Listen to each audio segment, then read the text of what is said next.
আচ্ছা, ভেবে দেখেছেন কি বিশ্বের সবচেয়ে সফল ১% মানুষ মানে মার্ক কিউবান, অপরা বা টিম কুকের মতো মানুষেরা এমন কি করেন যা বাকি ৯৯% মানুষ করে না?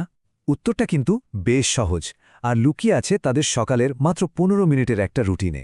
আজ আমরা ঠিক সেই গোপন রহস্যটা নিয়েই কথা বলবো। তো প্রশ্নটা হলো, বিলিয়নিয়াররা তাদের দিনের ঠিক প্রথম ১৫ মিনিটে করেনটা কি? শুনতে অবাক লাগলেও এই ছোট্ট একটা অভ্যাসই কিন্তু সাধারণ আর অসাধারণ সফলদের মধ্যে আকাশ-পাতাল পার্থক্য গড়ে দেয়। চলুন একটা ছোট্ট তুলনা করে দেখি। আমাদের বেশিরভাগের সকালটা কেমন কাটে? ঘুম থেকে উঠেই ফোন হাতে স্ক্রল করতে করতে কেমন একটা প্রতিক্রিয়াশীল বা রিঅ্যাক্টিভভাবে দিনটা শুরু হয়, তাই না? এতে কিন্তু দিনের শুরুতেই মানসিক শক্তি নষ্ট হয়ে যায়। আর অন্যদিকে ওই টপ 1%, তাদের সকালটা হয় একদম প্রোঅ্যাক্টিভ। তারা ফোকাস তৈরি করেন, মানসিক প্রস্তুতি নেন আর সারাদিনের জন্য একটা মোমেন্টাম বিল্ড করেন। তো আজকের এই আলোচনায় আমরা ঠিক কি দেখব? প্রথমে তো জানব বিলিয়নিয়ারদের সেই ১৫ মিনিটের সিক্রেট। তারপর দেখব কেন বেশিরভাগ মানুষের সকালটা ঠিকঠাক শুরু হয় না। এরপর আমরা সেই ১৫ মিনিটের সাকসেস সিকোয়েন্সটা ধাপে ধাপে শিখব, এর পেছনের সায়েন্সটা বুঝব, আর সবশেষে থাকবে একটা ৩০ দিনের ইমপ্লিমেন্টেশন প্ল্যান, যাতে সবাই এটা বাস্তবে কাজে লাগাতে পারেন। তো চলুন শুরু করা যাক। আচ্ছা, সমাধানের আগে তো সমস্যাটা বোঝা দরকার, তাই না? তো প্রথমেই জেনে নেওয়া যাক কেন বেশিরভাগ মানুষের সকালটা ব্যর্থ হয়। কেন আমাদের প্রতিদিনের অভ্যাসগুলো সাফল্য আনতে পারে না। আসলে সকালের রুটিন নিয়ে আমরা ৩টা মারাত্মক ভুল করি। প্রথমটা হলো ডিসিশন ফ্যাটিগ বা সিদ্ধান্তের ক্লান্তি। মানে সকালে উঠেই কি পড়ব, কি খাবো, এইসব ছোটখাটো সিদ্ধান্ত নিতে গিয়ে আমরা আমাদের ব্রেনের অনেকখানি শক্তি নষ্ট করে ফেলি। দ্বিতীয় ভুলটা হলো রিঅ্যাক্টিভ মর্নিং সিনড্রোম, মানে ঘুম থেকে উঠেই ফোন চেক করা। এতে আমাদের মস্তিষ্ক কর্টিসল মানে স্ট্রেস হরমোন আর অন্যদের এজেন্ডা দিয়ে ভরে যায়।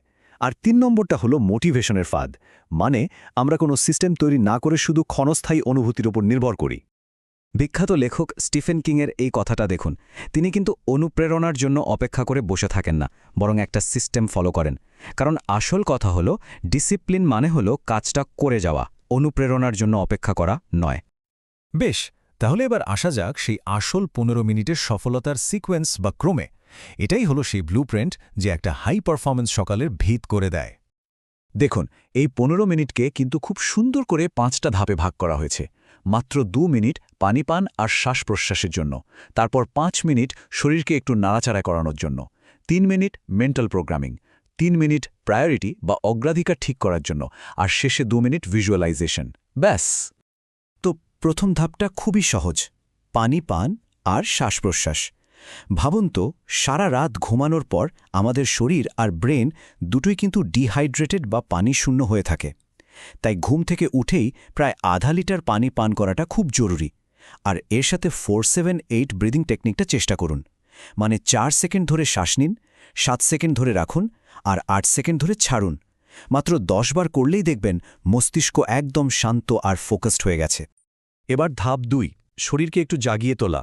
এর জন্য কিন্তু জিমে গিয়ে ১ ঘন্টা ওয়ার্কআউট করার কোনো দরকার নেই। জাস্ট ৫ মিনিটের জন্য কিছু জাম্পিং জ্যাক, ডাইনামিক স্ট্রেচিং বা সাধারণ বডিওয়েট ব্যায়ামই যথেষ্ট। এর আসল উদ্দেশ্য হল ব্রেনে BDNF নামে একটা কেমিক্যাল রিলিজ করা, যেটা আমাদের ব্রেন সেলের জন্য সারের মতো কাজ করে। ধাপ ৩-এ আমরা করব মেন্টাল প্রোগ্রামিং। এর জন্য মাত্র ৩ মিনিট।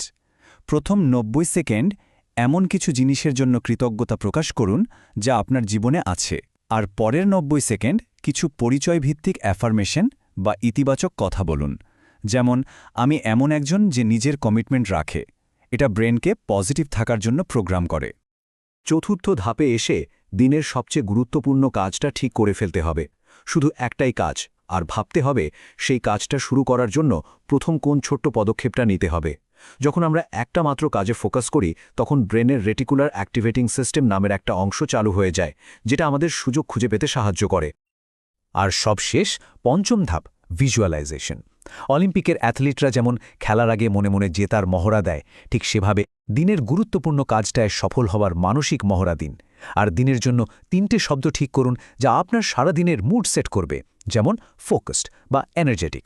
এটা পারফর্ম করার জন্য ব্রেনকে পুরোপুরি প্রস্তুত করে তোলে। এখন চলুন একটু বিজ্ঞানের দিকে তাকানো যাক। এই ১৫ মিনিটের রুটিনটা যে শুধু শুনতে ভালো লাগছে তা নয়, এর পেছনে কিন্তু সলিড সায়েন্টিফিক প্রমাণ আছে। এটা আমাদের ব্রেনে সত্যি পরিমাপযোগ্য পরিবর্তন আনতে পারে। এই যেমন একটা পরিসংখ্যান দেখলে হয়তো অবাক হবেন, যাদের একটা স্ট্রাকচার্ড বা পরিকল্পিত সকালের রুটিন আছে, গবেষণায় দেখা গেছে তারা বছরে গড়ে প্রায় $12,500 বেশি আয় করে। এটা কিন্তু কোনো কাকতালীয় ব্যাপার না, এটা একটা কার্যকারণ সম্পর্ক। আরও একটা দারুণ ব্যাপার দেখুন, একটা 6 মাসের গবেষণায় দেখা গেছে যারা নিয়মিত এই ধরনের সকালের রুটিন মেনে চলেছেন তাদের ব্রেনের হিপোক্যাম্পাস, যেটা আমাদের স্মৃতি আর শেখার জন্য খুব জরুরি, সেটার আকার 8 থেকে 12% বেড়ে গেছে।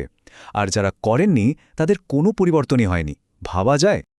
আর মনে আছে ওই যে 5 মিনিটের নড়াচড়ার কথা বললাম, ওটা ব্রেন ডিরাইভড নিউরোট্রফিক ফ্যাক্টর বা BDNF এর পরিমাণ, শুনলে অবাক হবেন, 300% পর্যন্ত বাড়িয়ে দিতে পারে।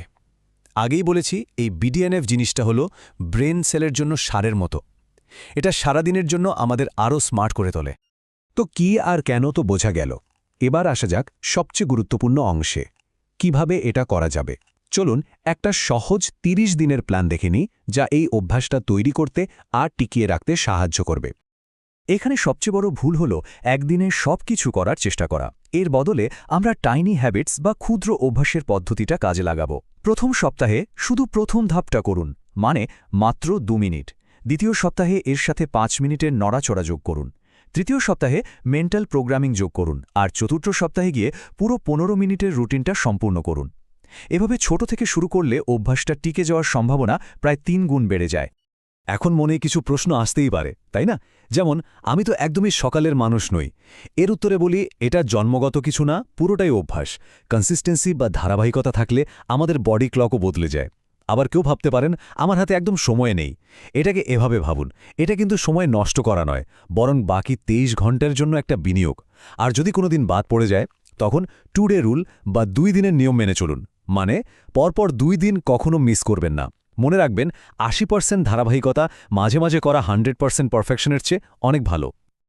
সুতরাং এই 30 দিনের একটা চ্যালেঞ্জ নিন। এটা শুধু একটা রুটিন নয়, এটা একটা নতুন পরিচয়ের ভিত্তি তৈরি করার সুযোগ। এই 30 দিনই প্রমাণ করবে যে রূপান্তর সম্ভব, এবং এটা মস্তিষ্ককে নতুন করে সাজানোর একটা দারুণ শুরু। এই রূপান্তরটা আগামীকাল থেকেই শুরু হতে পারে। প্রশ্ন হল, এই চ্যালেঞ্জটা কি নেওয়া হবে?